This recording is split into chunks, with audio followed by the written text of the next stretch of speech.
My mom hates me, I think. My mom has always been mentally abusive, but lately, she's calmed down, but I'm still scared of her being mean towards me. It's like I can never make a mistake without getting chastised. One time I forgot to say good morning and started talking about something that I thought she would have liked, and she got extremely irritated and told me to never forget to say good morning, but won't say good morning to me. She also called me selfish for not giving her the first piece of my pie, and called me nasty. Also believe her ex-husband over me, and called me a liar repeatedly in front of him, and then told me that when they both got in the car, they talked about me the entire drive home. I was proven to not be a liar a year later, and when I tried to get her to acknowledge that, she ignored me. And this morning, she comes in my room, mind you. I'm the only one that gets up at 5:00 am to walk the dogs, so I'm extremely tired, and tells me to charge her phone in my room, and I made the mistake by not telling her that I put the charger in her room with her phone, so she could have it. And then, when she asked where it was, I said I put it in her room. And then she started going off on me, saying, "Why didn't you tell me?" And then she went look for 1 second and then said she couldn't find it. But when I got up to look for it, I found it in 10 seconds. She started cursing me out, saying she can't deal with me and that I'm selfish and that I always walk around with an I don't care attitude when I'm reality. I just couldn't process why she was so mad. I can use my logic to see why, but to call me names is an overreaction, and then said, "You don't even fucking apologize." I didn't know I had to for a small mistake. Why doesn't she just charge her phone before she goes to sleep? Try to ruin my cousin's wedding? I ruin your dress. So. A few months ago, my cousin, Brooke, began planning her wedding. I was the bridesmaid and the backup maid of honor in case her sister, who was the mo, had to cancel. We have another cousin, Peyton, who is honestly the worst.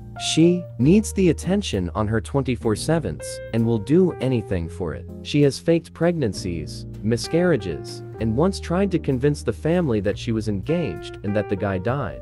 But she had never posted anything or told her own parents. In our community, we go by the motto, "Without family you have nothing," or something like that. So we always forgive her. I knew that Peyton would try something, along with some of the aunties, so I made a plan with the mo, Haley. We knew that at least one person would show up wearing white, so we had this plan where we would rent red dresses in different sizes and give them to the girls in white dresses, who Haley and I would accidentally spill wine or food on. The day of the wedding, Haley and I are out in the lobby of the building, and we see Peyton. She is wearing a full-on wedding dress. Not only is it white, it has lace. She was wearing these giant white diamond jewelry. Haley immediately got to work, going to the bar and getting a glass of wine. And let me tell you, she deserved an Oscar. She walked over to Peyton and wobbled her leg a little and spilled the glass all over her dress. She landed on the floor on her knees, and with one hand she spread the stain in the front whilst apologizing, saying how she was so sorry and let me try to wipe it off, while her other hand with the glass spilt the rest of the wine on her backside, making it look like a period stain. I walked and did my little "oh, what a coincidence, we have spare dresses, come with me, we'll get you changed." But I wasn't done. There's this teen drama show from the early 2000s that I'm kinda obsessed with. The fake names will give you a hint. In the prom episode, two girls get into a fight, and one girl writes in invisible ink a bad word, and when she steps into the black light, it shows. So I made this concoction of lemon juice and some other stuff. You can look up how to make invisible ink. And while Peyton is changing, I quickly write down some choice words and gave it to her. The wedding goes off without another incident. Surprisingly, no one else tried to wear white. But at the reception, shit hits the fan. Picture it, everyone entering the hall.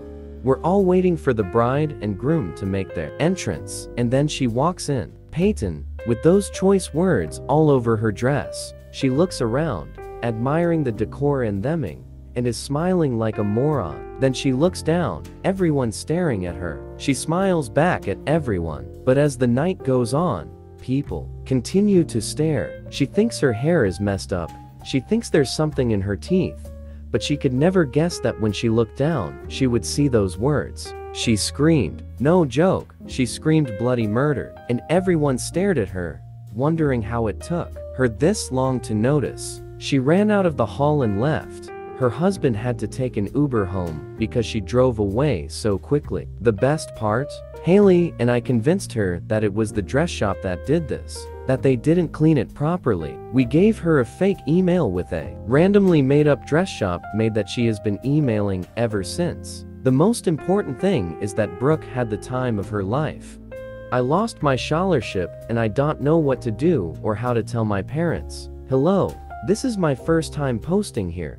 I'm 19 meters, and I just finished my first school year of college. It really took a toll on me, and during my spring semester, my depression was growing. I was diagnosed with depression a few years ago, and sometimes I have good periods and bad periods of my life when dealing with it, but I do take antidepressants to help. However, I was practically by myself in college with little help from my parents, so handling everything like my job, grades, finances, and friendships, as well as my own personal care, took a huge toll on me. It might be a little pathetic to not be able to handle being an adult when I need to be at this age, but depression just saps all my energy for anything. So in my spring semester, when I wasn't doing so well in one class, it was like everything else came tumbling down as well. I was taking 6 classes, and when I would shift my attention from the other classes to take care of this one class I was struggling with, I ended up falling behind on all of my classes as a whole. It was like a never-ending staircase, where if you trip once, you just keep falling and can't get back up.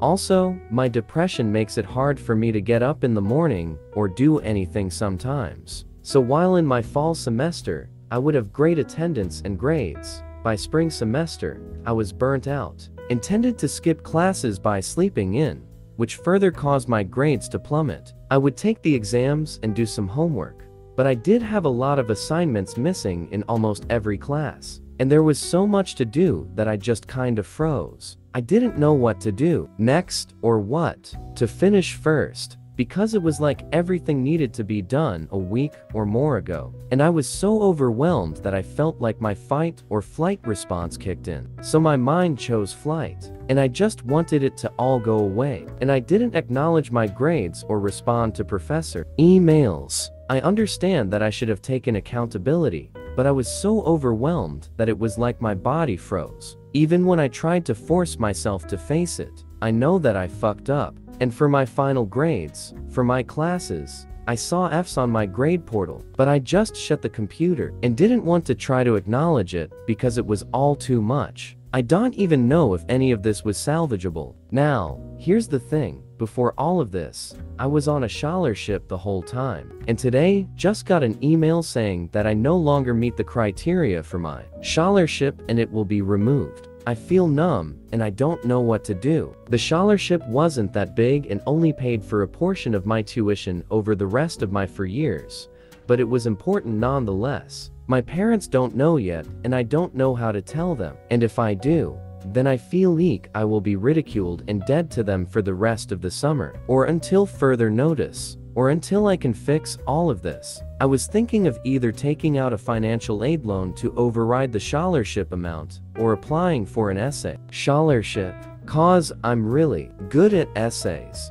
But if I do either of these options, then I need the money by the time school starts in the fall, and then I would be able to break the news to my parents like, okay, good news and bad news. Bad news is that I lost my scholarship, but good news is that I got another one to replace it, if that's possible. I don't know what to do. So what do you think I should do? Reddit?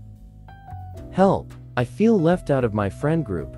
Yeah, feel left out of my friend group, and the feeling of being left out is becoming worse. So it all started when I saw some of my friends posting on Instagram. It was a new group of friends, so I thought that they were just getting along. Yik. But as they keep posting on social media, the more I felt left out. But today was different. One of my friend in the friend group posted on social media that he had a birthday party with the group and other people that I thought he didn't know so well, and those other people aren't in the group chat. So I'm afraid and I don't know what to do. Should I talk to him about this or confront my friend group about this? I don't know. I'm just scared.